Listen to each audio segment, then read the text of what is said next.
લોકમેળા association કાલે અમારા મુખ્યમંત્રીના અગ્ર સચિવને મળ્યા, તેમને પોઝિટિવ આન્સર મળ્યો છે. આની પહેલાં અમે મુખ્યમંત્રીને 2 વાર રજૂઆત કર્યું, તેમનો હકારાત્મક આન્સર છે.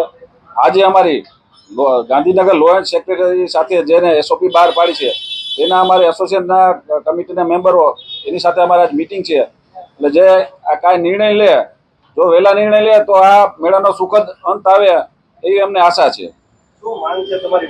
શું રજૂઆત છે?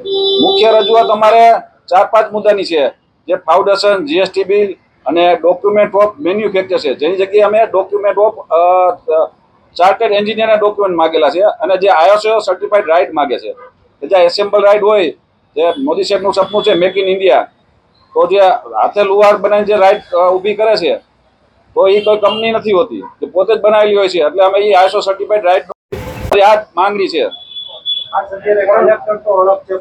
પોલીસ કમિશનર ઉપર હવે ઢોળ્યું છે કે મંજૂરી પ્રક્રિયા એ કરશે એ મામલે અમે કમિશનર સાહેબને પણ રજૂઆત કરી છે. તેને અમને એવી જાણ કરી કે આ તો અમે બહાર પાડી છે કે અમારા કઈ આમાં ફેરબદલ અમે ન કરી શકી.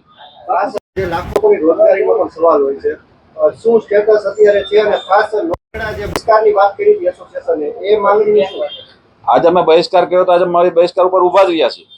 અને રોજીરોટીની વાત છે કે લાખો માણસો જે પ્રાઇવેટ મેળા રાજકોટમાં આર્ટ થાય અને આ ધાર્મિક તહેવાર છે, જે આપણે સૌરાષ્ટ્રમાં 2 મહિના કન્ટિન્યુ આપણો સનાતન મેળા બધા થાય છે, એ બધા બંધ રહેશે અને લાખો માણસો એમાં બેરોજગાર થઈ જશે.